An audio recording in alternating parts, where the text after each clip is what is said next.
teste yöneldik. Anlaşıldı. Devam edin. Her şey yolunda.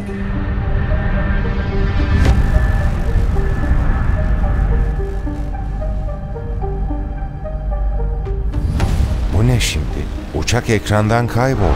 Radarda da değil. Hiçbir sinyal yok. Hepimiz şu anda bir hazinenin üzerindeyiz. Türkiye'nin iç ve dış borçlarını tam 350 kez ödeyebilecek bir servet ayaklarımızın altında. Evet, dünya rezervlerinin 2/3'ü Türkiye'de bulunan o kadar önemli bir element var ki topraklarımızın altında keşfedilmeyi bekliyor. Toryum.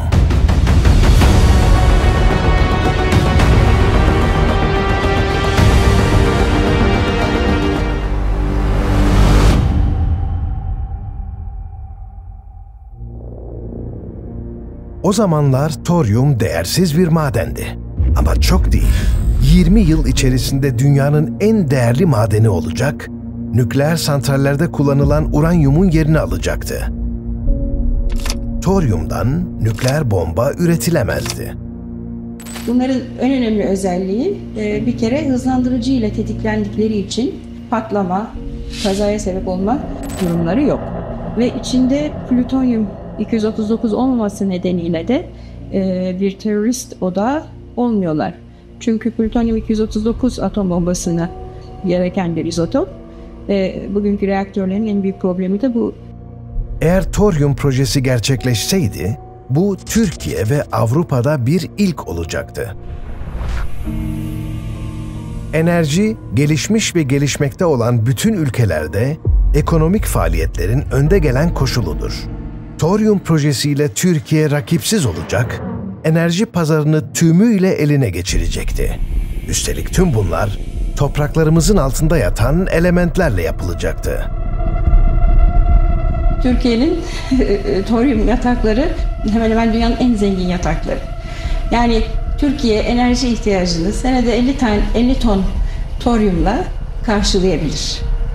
Buna mukabil yani 1 ton toryumu enerjiye dönüştürdüğünüzde elde ettiğiniz enerjiyle 1 milyon ton petrolün enerjisi eşdeğer. Bugün Türkiye'deki pek çok nadir metalleri ayrıştıran işletmelerin bir köşesinde birikmiş toryum bulabilirsiniz. Fakat teknoloji olmadan toryumun elbette ki hiçbir anlamı yok. Kritik olan bu elementi uranyum 233 haline dönüştürmek. Projenin başındaki Profesör Doktor Engin Arık, bunun sırrını bilen tek Türk vatandaşıydı. Fakat içinden beni engellemek için her şeyi yapıyorlar diye haykırmak geliyordu. Böyle düşünmesinin bir sebebi vardı. Evet, onu engellemek istediler çünkü toryumun diğer elementlerden çok büyük bir farkı vardı. Yıllar içinde defalarca nükleer savaşın eşiğine geldik. İstatistikler, nükleer enerjinin son 40 yılda birçok ülkede önemli bir enerji kaynağı olmaya başladığını gösterirken, nükleer santraller dünyanın geleceği için korkunç bir risk oluşturdu. Mevcut reaktörleri aslında düşündüğünüzde bunların hepsi zamanında enerji üretmek için değil, atom bombasına plütonyum üretmek için dizayn edilmiş projeler. Halbuki bu yeni proje tamamen enerji üretmek üzere yapılmış bir proje. Tarihin en kısa sürecek savaşı, 3. Dünya Savaşı da işte bu riskte barınıyor. Hala, barışçıl olmayan hedefler doğrultusunda kullanılan nükleer enerji üretiminin ham maddesi uranyum. Fakat toryum, uranyumun aksine tek başına nükleer yakıt olarak kullanılamaz. Dolayısıyla günümüzde bu ihtiyaca karşılık verecek kaynak olarak toryum madeni öngörülüyor. Ne var ki toryum, doğada uranyumdan çok daha yaygın. Toryum dünyada 3 misli, 4 misli daha fazla uranyumdan. Ve olduğu gibi toryumu 232 izotopunu kullanabiliyorsunuz. Halbuki uranyumu tabiattaki izotopu 238. 238'i alıp zenginleştirmeniz lazım. İçinde yaklaşık %1'den az olan 235'ini ayırmanız lazım. Bu da çok pahalı bir proses. Türkiye için toryum projesi bir hayal değildi. Ama bu durum bölge ülkelerini, ABD ve Avrupa'yı çok rahatsız ediyordu. Türkiye topraklarındaki gücün farkındalardı ve proje hayata geçtiği takdirde yüz milyonlarca ton petrol ellerinde patlayacaktı. Bunun için her türlü örgüt içerisinde yapılandılar. Türkiye, elektrik ihtiyacını tek santralle karşılayacağı gibi, ikinci bir santralle tüm Avrupa'ya elektrik ihraç eder hale gelecekti. Ve tüm dünyada üstünlük sağlayacaktı. Bu proje yok edilmeliydi. Fakat ekibin tümüne kaza ya da intihar süsü veremezlerdi. Öyle bir plan yaptılar ki hepsi aynı anda yok oldu.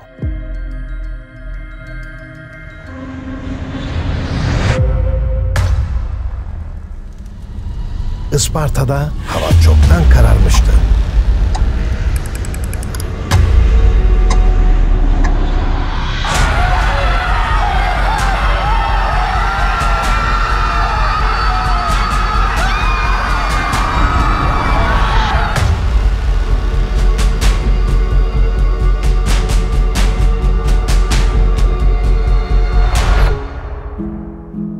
Nerede uçak? Nerede uçak? Yavrum. Biliyorum. Beni en çok kötü durumda ben göreceğim.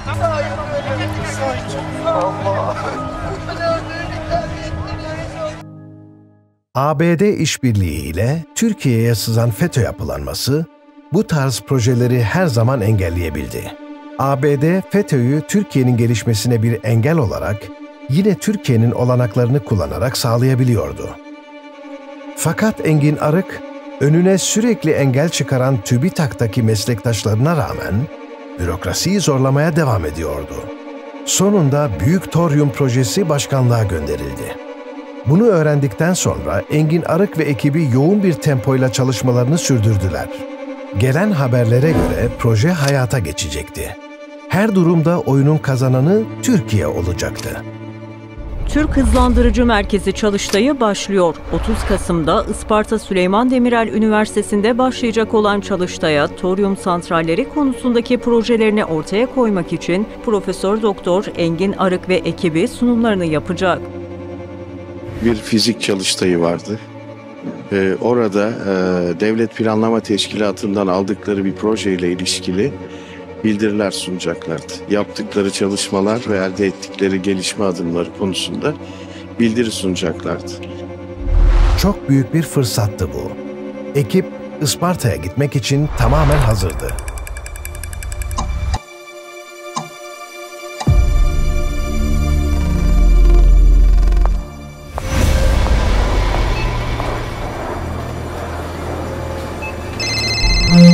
Türkiye'nin 150 yıllık enerji sırrı şu an elimde.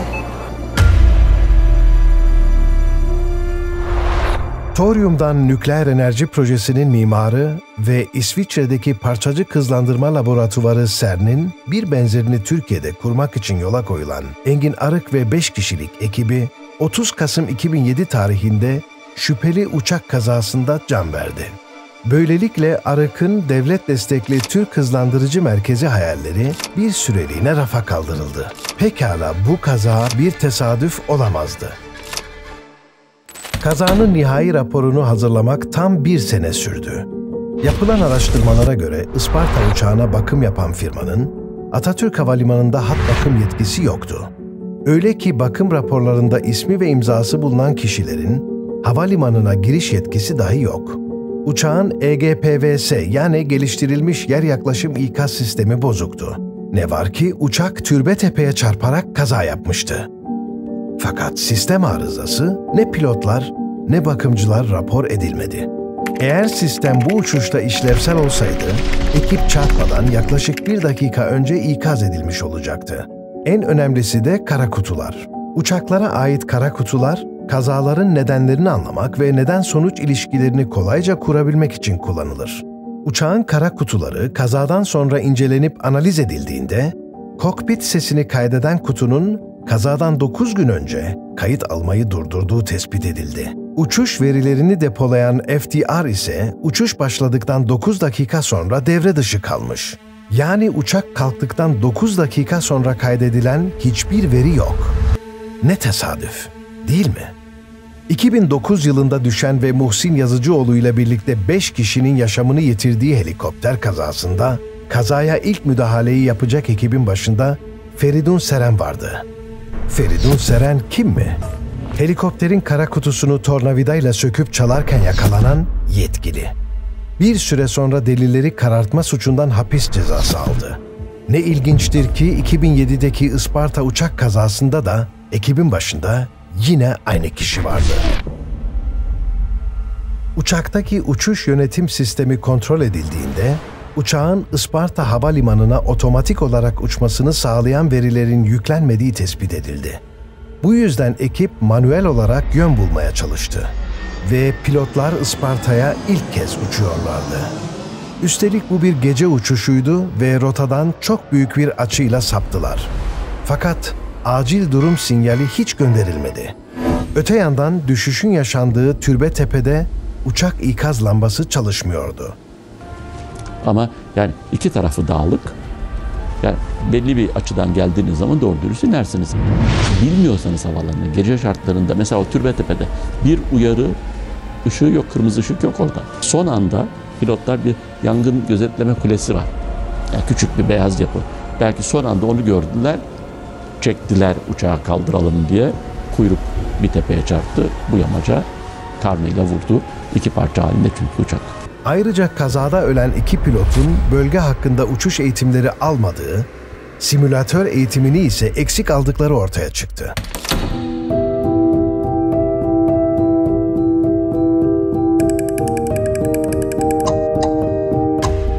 Bu bir kaza değildi.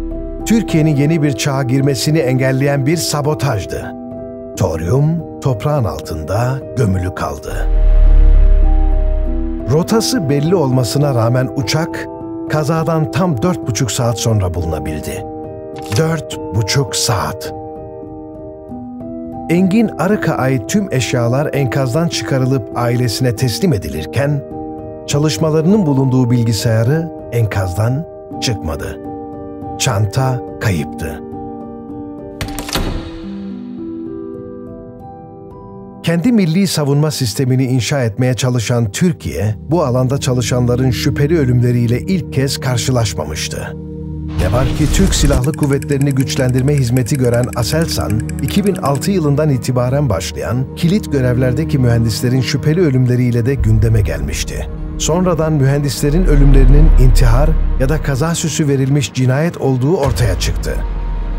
Aselsan mühendislerinin şüpheli ölümleriyle ilgili soruşturmayı 2011'de eski savcı Murat Demir yürütüyordu. Demir, 15 Temmuz darbe girişimi sonrası FETÖ'den tutuklandı. Mühendislerin aileleri de FETÖ'yü işaret etmişti. F-16 ve milli tank projeleri üzerinde çalışan Hüseyin Başbilen'in babası Vehbi Başbilen, "Ben ilk günden beri söylüyorum, çocuğumu FETÖ öldürdü. İşin içinde CIA, dış güçler de var. Bundan hiçbir zaman, bir an bile şüphe etmedim. Soruşturmada adı geçen isimlerin FETÖ'den içeri alındığını duyunca olayın aydınlatılması için umudumuz arttı," demişti. Benim çocuğum ilk olay gününden bu tarafa söylüyorum. Benim çocuğum öldürüldü, öldürdüler. Cinayet benim çocuğumu. Türkiye Cumhuriyeti'nin geleceğini kurtaracak beyinlerdi. Bu beyinler kolay yetişmiyor. Bu beyinleri korumak, kollamak lazım. Kapatmak istediler ama kapanmayacak bu dostlar. Mühendis Hüseyin Başbilen, 4 Ağustos 2006 tarihinde işe gitmek için yola çıkmıştı. Bugün Milli Tank Projesi'nin sunumunu yapacaktı.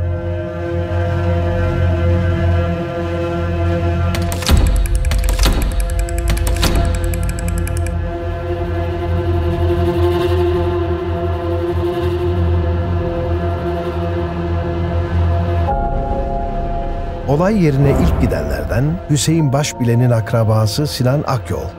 Şoför koltuğu sonuna kadar geriye itilmişti. Ben bundan kuşkulandım. Hüseyin hiçbir şekilde koltuğu geriye çekmezdi. Direksiyon ile koltuk arasında çok az bir mesafe kalırdı, demişti. 2006 yılında F-16 teknikeri Hafız Koca'yı öldüren katil Mustafa Değirmenci, talimatı o dönem jandarma binbaşı olan Sadık Köroğlu'ndan aldığını itiraf etti. Katilin cinayet talimatını aldığı dönemin jandarma binbaşı Sadık Köroğlu, FETÖ'nün desteğiyle Tuğgeneral rütbesine kadar yükselmişti. 15 Temmuz gecesi de darbe girişiminin komuta merkezi Akıncı Üssü'nde yakalandı. Mühendisler için infaz talimatını FETÖ tutuklusu general verirken, cinayet dosyalarını FETÖ'cü savcılar örtbas etti. Aselsan'ın en yetkili mühendislerinin öldürülmesiyle birlikte FETÖ üyeleri kurumda kritik pozisyonları ele geçirdi. Stratejik bölümlere yerleştirilen üyeler, milli savunma projelerini yabancı istihbarat servislerine sızdırarak Türkiye'nin savunma sanayisinde bağımsızlık kazanma çabalarını alenen sabote etti. İşte terör örgütü FETÖ, aynı şekilde Engin Arık ve ekibini de hedef almıştı.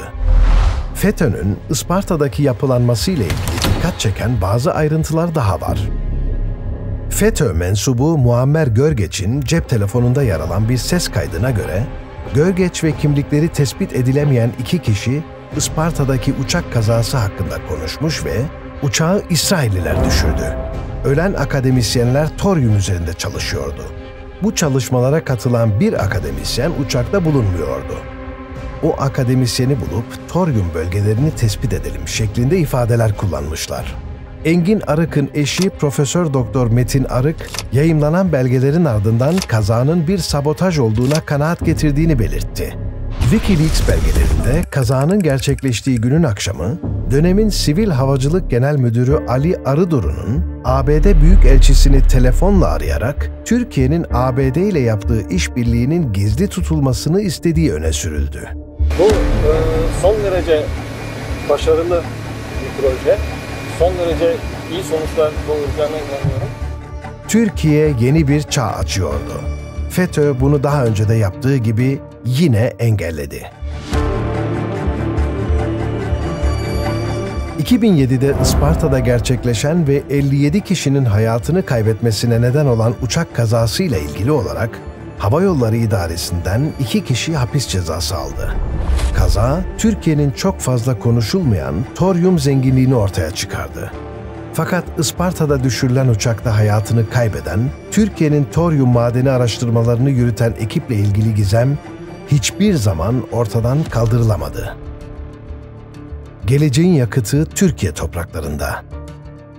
Fakat enerjiden kazanan o enerjiyi üretmesini bilen. Yoksa o kadar toryumunuz var, bu kadar toryumunuz var. Hiçbir şey ifade etmez. Gider. Tabii. Yok pahasına gider yani. Yoksa öyle hani yarın toryumu yakalım deseniz kim yakacak? Yok ki teknoloji. Ve bunun bilgisine sahip Türkler, projelerini sunmak için yola çıktıkları uçağın düşürülmesiyle hayatını kaybetti. Türkiye'nin geleceğini şekillendirebilecek bir projenin önünü kesmek için yapılan bu sabotaj, toryumu yer altında bıraktı ve o günden bugüne toryumun potansiyeli öldürülen bilim insanlarının kaybolan hayallerinde, çalınan çalışmalarında gömülü kaldı. İstanbul'dan Isparta'ya gelmek üzere havalanan ve irtibat kesilen Atlas Jet uçağının saat 3'e doğru bir deprem şeklinde bir gürültü olmuş. 4203 sefer sayılı uçak Türbetepe'nin hemen üst tarafındaki bölüme çarptı. Uçağın gövdesi tepenin hemen altındaki vadiye düştü. Dua ediyorum ama bilmiyorum. İnşallah ölmemiştir. Çok keyifli. Ve 57 kişiye mezar oldu Türbetepe. Bir ülke bilim ve teknolojisini kendi geliştirmeden, kendi üretmeden ne ekonomik ne sosyal ilerlemesine imkan yok. Kopyalayarak hiçbir ülke ileride ülkeler safhasına geçmemiştir. Türkiye'nin toryumla şekillenen yeni bir döneme adım atması, güç ve büyüklük şehvetiyle zehirlenmiş olanlar için bir tehditti. Fakat bir gün topraklarımızda saklı bu büyük enerji kaynağı, onu keşfedecek cesur bilim insanlarının ellerinde hayata geçecek. Bunun için tabii ki çok hızlı çalışmamız, çok kısa zamanda müthiş yollar kaydetmemiz gerekiyor. Bu bir seferberlik diyorum ben. Bu seferberliği ne kadar önce başlatırsak o kadar daha büyük şansımız var. Evet, bu bir kazadan çok daha fazlasıydı.